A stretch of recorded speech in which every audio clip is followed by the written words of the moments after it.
This is the Detroit Sports Podcast Network. Oh my God!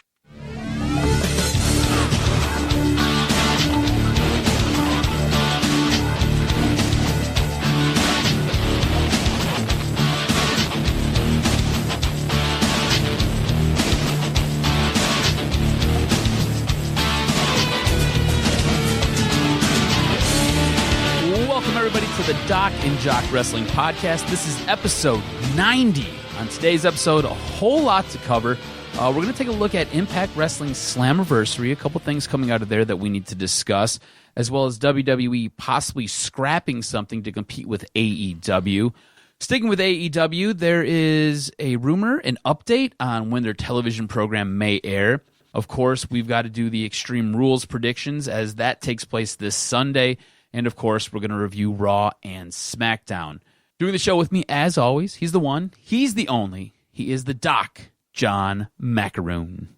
I'm bad, and I'm better than ever. Got a knack for making things better. Got a knack for making things better, baby. Let's step it up, baby. Got a good podcast. Can't wait to talk professional wrestling with you. And Eric Bischoff taking over SmackDown. If he had his handprint on that one, let me just tell you, I was very high on SmackDown this week. I thought it was awesome. But I do want to talk about Slammiversary because of the fact that Impact quietly has had a decent year. Mm-hmm. They've had some turmoil. Obviously, everyone knows about Impact. The fact that the former TNA, the fact that they've had, a plethora of management changes. They've had so much up and down, so much turmoil that quietly, they've had a good year. They're putting together quality shows. Television is a little bit better, and Slammiversary was entertaining. I did get a chance to kind of peek at it because people were all abuzz about Impact. Obviously, having the Wrestling Perspective podcast on our network, got a chance to hear Josh Matthews. Definitely check out the work of Dennis. You can find it on DetroitSportsPodcast.com when he puts out the podcast. It was a good show. Overall, it was entertaining. It had stories. It was really good. But the biggest thing that came away was the main event was an intergender match. The main event of Slammiversary was Tessa Blanchard versus Sami Callihan. And it was a good match, lived up to the hype. And many more people are talking about it, especially with the angle going on in Extreme Rules with WWE. Are you a fan of intergender wrestling, and should we see more of it? Because of the fact that, hey, a major company put that match on a marquee pay-per-view, and now at Extreme Rules, you're going to have Becky Lynch and Seth Rollins take on Lacey Evans and Baron Corbin. So there's some intergender wrestling going on. Are you a fan of it? So let me say this first. Tessa Blanchard is amazing. She is an incredible athlete. She is awesome at what she does. If WWE or AEW are ever lucky enough to get their hands on her, she will be a star. She's on her way. As good as Impact has been, it sometimes is a shame that she is there, and I don't mean that with any disrespect. They're a third company right now, and they got a lot of work to do because of where they started from, but they're better. Right. No, they're much better. Much better. Quality matches, like you said, good television programming, if you can find it. That's a little bit of an issue still, but overall, the product is much better, and she is amazing, absolutely amazing. Sami Callihan is amazing as well. He's his shtick in his I guess character is very violent. Yes, and he's brutal. So this match drew you in because it's an intergender match. Men being violent to women is not. It's very taboo. Not appealing to us, at least at this point in time. For me, no. I don't like seeing intergender matches. I don't care for them. This match was very good. I just don't care for them. They don't hold my interest because if the man wins, okay, cool. You beat a girl, right? You beat a woman. If the woman wins, okay, cool. You beat the guy. Did he go 100%? Right. I don't think anybody comes out the winner in intergender matches. I don't care for them. And I think WWE is going to take a little bit from what Impact is doing, and they're going to start to include more intergender matches. See, the way I'll put it is, I want to see intergender matches, but only tag matches, like we're seeing at Extreme Rules. How WWE has handled it, because look at how awesome, what memory do we have from a couple WrestleManias ago, where Ronda Rousey picks up Triple H and she's in there doing some physicality. That's fine. I don't want to see Ronda Rousey versus Triple H. I don't want to see that stuff. I don't want to see intergender singles matches. And if they do start doing that, maybe you start including Charlotte. Maybe she's the most believable. But I don't want to see Charlotte versus Seth Rollins. I don't want to see all that. Just keep it as is and highlight what the skills are of the women in the division. If you want to pair them up every so often with a man in a ring, that's fine in the context of a tag match. You don't have to do like they did on Raw where the woman has to fight the woman or the man has to fight the man in the ring. No, just let them wrestle. It's a match, and a couple bumps here and there is no problem. I don't want to see singles matches. I think you and I are in lockstep with that. Yeah, absolutely. Transitioning over to Monday Night Raw. Major disappointment. I think everyone walked in wanting to see that show and going, all right, it's a go-home show. You got to pump up Extreme Rules, and you have all this hype from what happened last week. What the hell happened this week on Raw? Kind of killed the momentum, huh? It was a tremendous letdown. Okay, I want to get this out there right now. Okay, so Paul Heyman and Eric Bischoff haven't fully taken control of their respected brands. Okay, Vince is still pulling the majority of the strings. As far as there are elements, yes. As far as Paul Heyman goes, he's a little bit more hands-on with Raw than Eric Bischoff is right now. Eric Bischoff wasn't there last week, even though he was promised to be. I don't know if Eric Bischoff was there this week or not, but they are not yet in control of the brands. Fully, right. Not until after Extreme Rules. Yes. This is still the making of Vince McMahon. Ugh. So you're going to have some of these inconsistencies where you come off a really, really big high, and then you have a clunker like we had on Monday. Especially when you had an opportunity. Okay, great. You have a setup match. You have Andrade and you have Selena Vega. That was an awesome match too. Why didn't you put them over? It was a really good match. Especially if you're going to have interference from Baron and Lacey. Yes. It makes perfect sense. You get a little bit of rub. There's no harm in having Seth Rollins lose that match. And then what was weird is, again, stuff that didn't make sense. You have an elimination intergender match where, okay, once Zelina Vega gets pinned, Becky's done?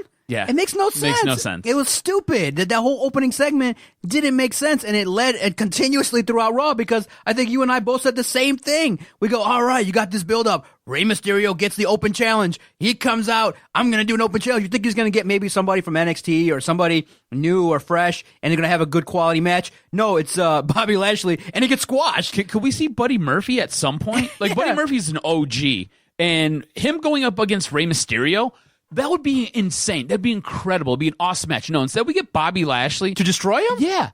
Like, this is this guy's comeback. He just got done getting beat up by Samoa Joe and getting hurt. Rey Mysterio deserves a little bit more respect. Yes. Not to get squashed, especially after some of the pay-per-views and the matches with Samoa Joe. Rey Mysterio is not an enhancement talent. No. This is a legend. This is a guy that can have good matches. And fine. And he's not one of those legends where he's like The Undertaker or he's like Bill Goldberg. Like, they're over the hill and they're a little bit slow. No. He can still put on quality matches. I would have liked to have even seen Drake Maverick. Yeah. Just have a match. It doesn't always have to be the gimmick with 24/7. Drake could have put on a good match. Just continue the matches. And I think you and I were just in the same situation going, what is going on this Raw? This is not making me want to buy Extreme Rules. No. All the momentum that they had, they kind of lost it. And I think another thing that pissed you and I off was, again, another 2 out of 3 falls match. I don't need to see that. Cut that out. It's going to be a ton of them, man. I don't want to see those. This is the direction I we're don't going. want to see that. It's nuts. The best part of Raw was seeing Ricochet in his interaction with the club. Ricochet seems like a guy this quick can be a guy that in a couple years could be on par with an AJ Styles. Yes. This is a guy right now that has a look, has the ability to wrestle. You believe him. He sells well. He's got an entrance that we all want to see. And I thought that, you know what? It was great. I know that you're still not giving the rub to Gallows and Anderson, but to set up the feud with AJ Styles, I thought it was done perfectly. Works out, yeah. Great booking. And wow, AJ Styles as a heel, natural fit. He's awesome. Just transitions like a glove, does his business. He makes you want to hate him a little bit, but at the same time, I can't boo AJ Styles. you love I really wanted to see that second Styles clash, but it was great that he did the phenomenal forearm. That setup, that program, whoever's working that, they did a good job. That was the highlight of Monday Night Raw amongst the show that we were like, okay, we've throughout the show was this theme of like, who's going to be Roman Reigns' partner? What's going to happen? You got Shane kind of going through and talking to all the maintenance staff, and you have this stupid... It set up a total clunker of a main event is what it did. It was a total clunker, and then you have, the surprise being Cedric Alexander playing a part. That was stupid. It was not done well. At all. It didn't make any sense. Why? Why'd they do this? On top of that, the build does nothing for me, right? Right. Like, I don't get this. And Shane was on commentary on SmackDown the other night trying to put all this over, and we're keeping him really busy because that's part of the plan. This is the game plan that we've got for him. Like, get the hell out of here. You've got a killer at your side. Drew McIntyre is a stud. You don't need to undersell what Drew McIntyre brings to the table.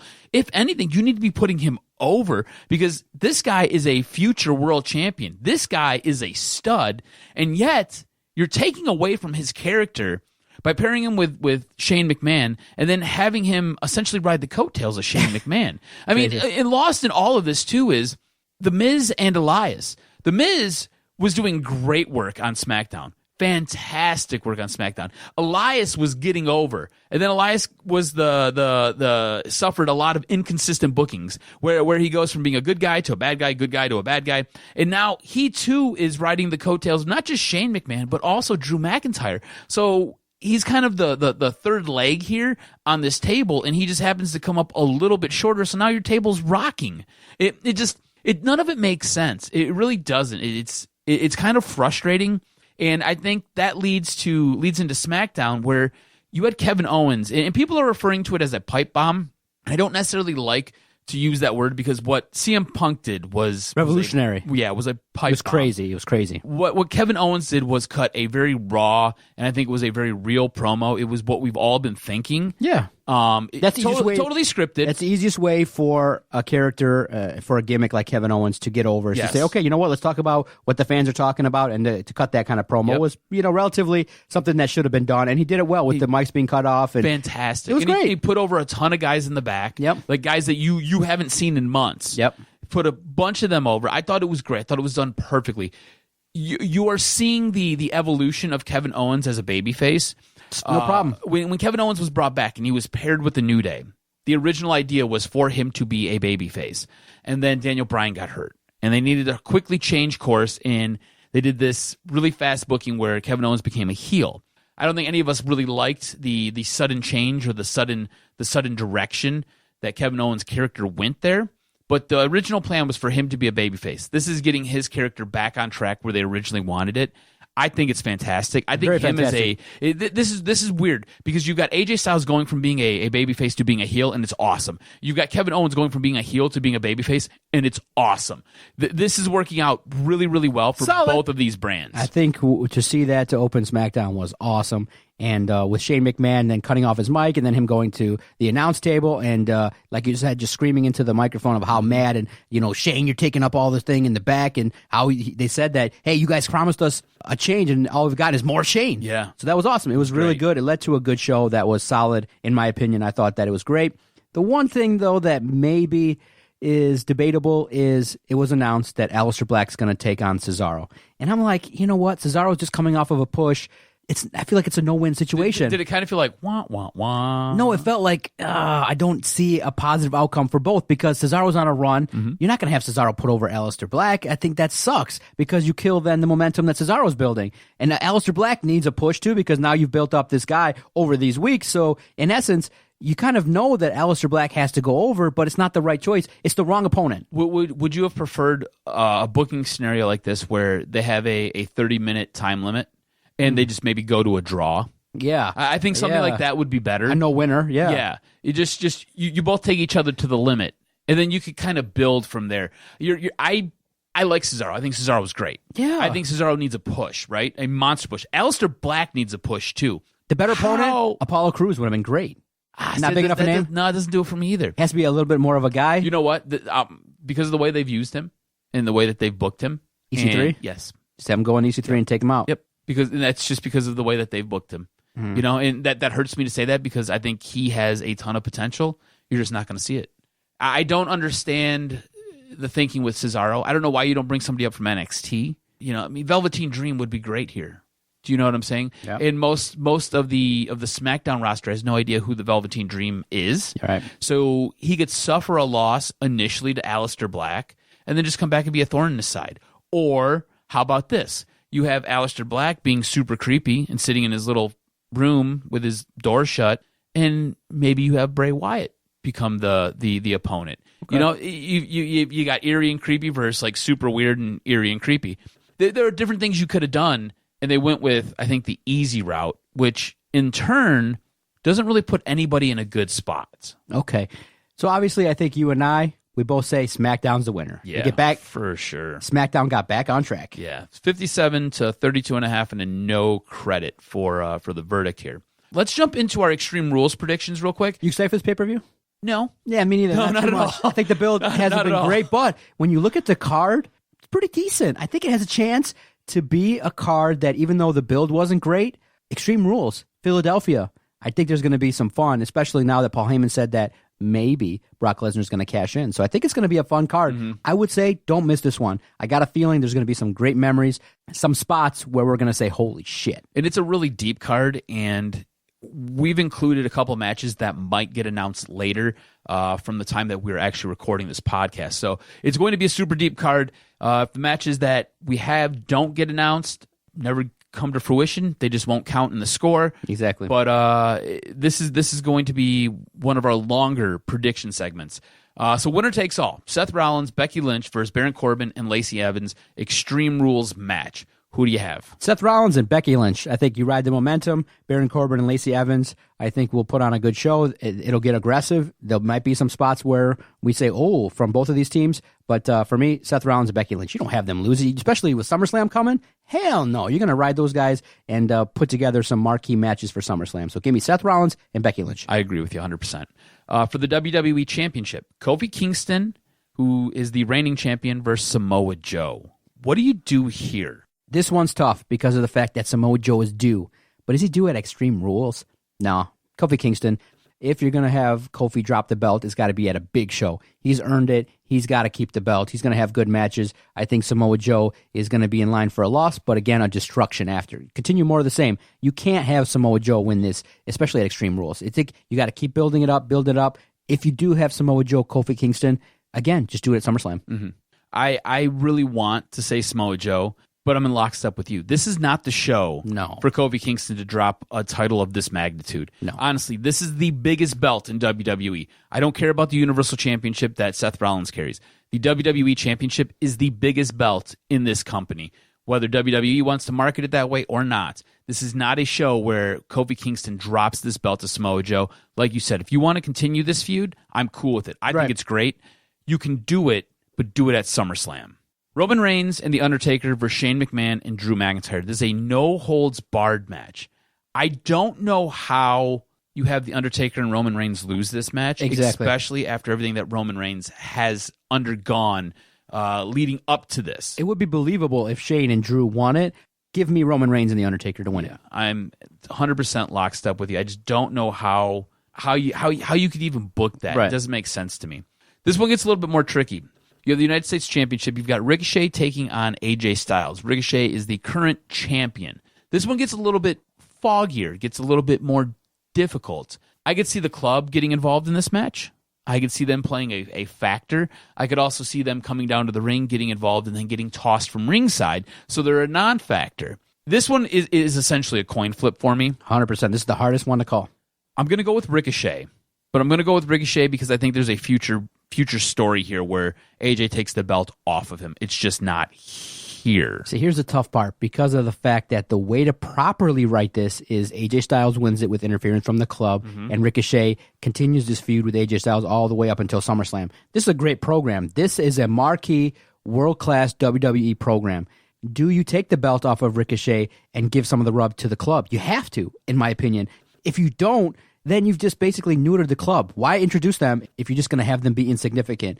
For me, give me AJ Styles winning the championship with interference from the club. I think AJ gets the belt, and then you have Ricochet being all upset trying to get it back, and then you have him win another belt at SummerSlam. You continue this.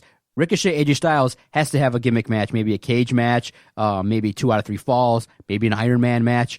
This series can go a lot of different ways, but I think you have to build the intrigue. Ricochet winning kind of ends it.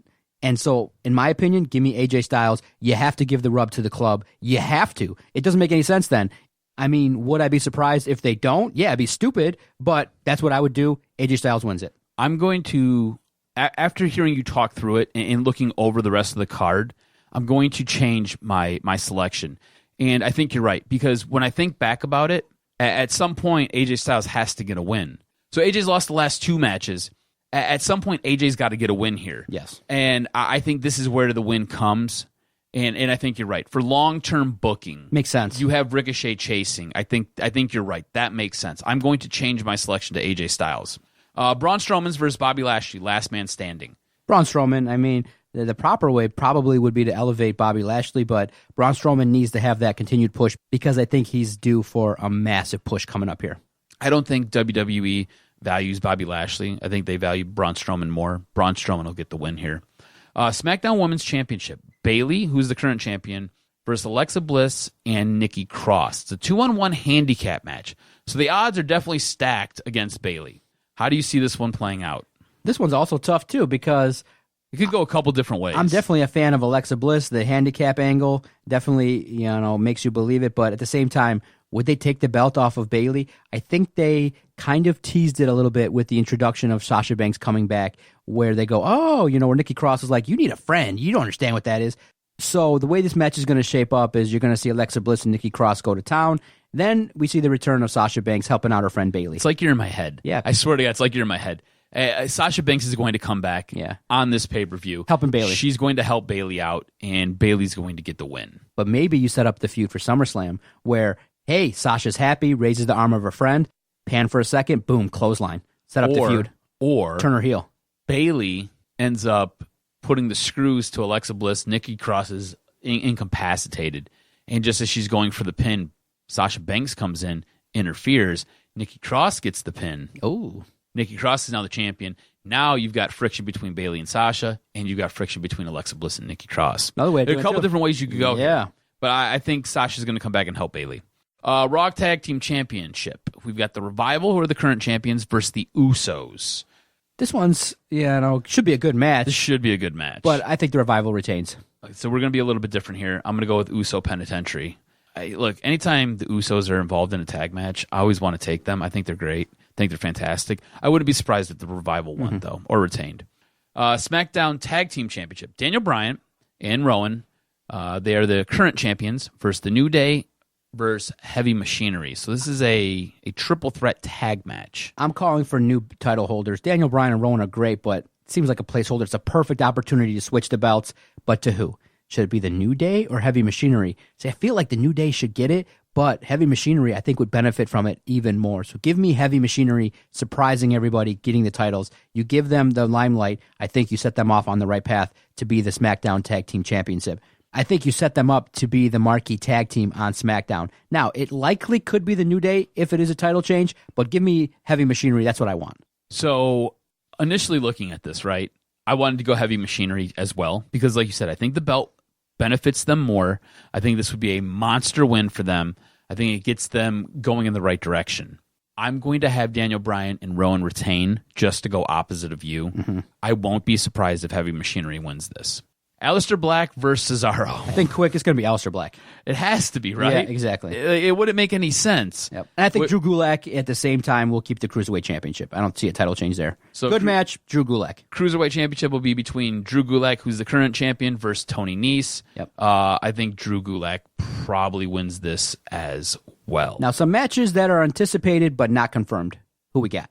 So we've got the Intercontinental Championship match. So Nakamura versus Finn Balor, kind of picking up from where they left off on Tuesday night. I thought it was good to give Shinsuke the win. I think you too. reestablished him to have a good match. He actually had a good match. Hey, what do you know? Shinsuke's back.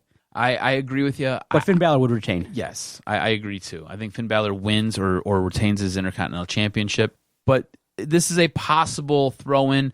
Not really sure. Also, Kevin Owens and Dolph Ziggler, neither one of these guys are on this card. They had probably the best segment over the last 2 weeks. I would go with Kevin Owens. I would too, as well. All right, so there we are for the predictions for Extreme Rules. I think check it out on Sunday. Our only couple differences are going to be Ricochet and AJ Styles and the SmackDown Tag Team Championship. Those two will probably decide what happens. It'll be the SmackDown Tag Team Championship. Oh yeah, we agree. It'll be the Raw Tag Team Championship. So the Tag Team Championships we are different on. Other than that, we're in lockstep. Okay, yeah. So the tag matches will determine what happens here as you're winning 10.5 to 10. Yes, very, very close. Let's move on to AEW real quick. So rumor is AEW will be airing their television programming on Wednesday nights, not Tuesday as originally thought. We thought that would kind of slot in and just kind of pick up where SmackDown left off. do you like a Wednesday night broadcast? So you'd have Monday wrestling with Raw.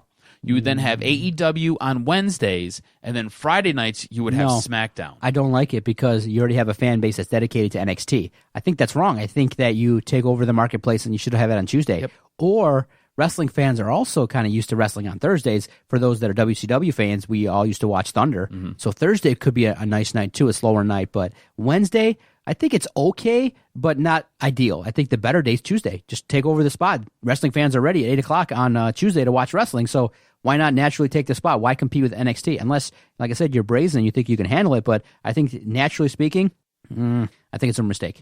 I think it's a mistake, too. And from a purely selfish standpoint, with the way we do our podcast, it would totally interfere with what we do. Yeah, exactly. So we'd have to totally adjust our schedule. But I think you're right. You made valid points. There is a built-in viewership that is there and trained for Tuesdays. If you wanted to, you could do Thursdays. I think Thursdays would miss more than they would hit. I just don't understand Wednesdays. Again, a little too broken up with all your wrestling programming, going Monday, Wednesday, Friday. I think you go Monday, Tuesday, Friday, and if you're an NXT fan, you can watch your NXT on Wednesday. I just don't think it works out the best. All right, hit me with this week's professional wrestling news and notes. So something that might impact the Kofi Kingston-Samoa Joe match. Kofi Kingston is reportedly working through a minor injury ahead of his WWE Championship match against Samoa Joe at Extreme Rules on Sunday. At this time, it's unknown what that injury is, so you will want to keep an eye on that. It's also estimated that Bray Wyatt will be back in action after Extreme Rules, so maybe this Monday or Tuesday, not sure which brand he'll be on. And it's also rumored that Sasha Banks will be coming back to WWE very, very soon. We highlighted that in our match where Bayley will be taking on Alexa Bliss and Nikki Cross. Don't be surprised if Sasha Banks is involved in that match. Now, it sounds like WWE is slowly moving away from their PG era type of rules. A little bit more raw. And booking. So, going to go a little bit more towards the Attitude Era, and that is to try to keep their teen demographic engaged with WWE and prevent them from going to AEW. AEW tends to be a little bit more edgy, a little bit more in your face, so WWE is trying to amp that up. I don't think they'll go full-blown Attitude Era, but they're going to be a little bit more edgy. Johnny Impact, he was a former champion on Impact Wrestling. He is reportedly done with Impact Wrestling. Impact Wrestling recently taped their Slammiversary show. Johnny stayed on as his contract expired a few weeks ago to film for Slammiversary. It's not exactly known where he's going to head next, so be on the lookout for Johnny Mundo / Johnny Impact / John Morrison, all those guys. During the Impact Wrestling Slammiversary show, Rhino wore a mask and speared Michael Elgin. Now, interestingly, Rhino is still under contract with WWE. His 90-day non-compete isn't up for another week. Who's the masked man? The only guy that looks like Rhino. Right. Rhino's got a weird build to him, so you know who it is. It's going to be interesting to see what happens and how this plays out. Me, myself, Rhino worked really, really well with WWE, and it seems like he had Vince McMahon's respect. All that being said, he probably worked something out to where Vince was like, yeah, go ahead. Okay, yeah, no big deal. Yeah. Also, Damian Sandow is returning to professional wrestling. He's being promoted to appear at Battle Arts Wrestling. So I don't know where you find that. I don't know if you're in the area where this will be going on at, but Damian Sandow still not 100% done with wrestling, just to keep you guys up to date. Jam-packed Doc and Jock Wrestling Podcast. We got it in half an hour. That's good. That's efficient. I like it. You can follow Adam on Twitter at AdamRSTROZ. Follow the network at Detroit Podcast. Want to give love to those that support us. Definitely follow Dennis Farrell on Twitter at Dennis77Farrell. Check out his website, WrestlingPerspectivePodcast.com. The one that he does with Petey Williams is excellent. And if you agree or disagree with our predictions, go head on over to Flick and join. We engage in great wrestling debates. It's where we go to talk during the pay-per-views. flickapp.com, or you can find the invite link on our social media platform at Detroit Podcast. All you got to do is click the link, and hey, one of you guys that joins can win potentially a Lou Whitaker signed baseball. All you got to do is join. Takes a second, you enter your email, and boom, you're in. It's a group chat application. that Adam and I love, and all the guys that are in the group. We love debating wrestling. You can create your own forums. If you have a topic, if you are definitely into the G1 Climax over there at New Japan, definitely create a topic and we can talk about it. For Adam Straczynski, I am the Doc, John Macaroon. We'll recap all this madness next week. Thank you so much for downloading. We greatly appreciate it.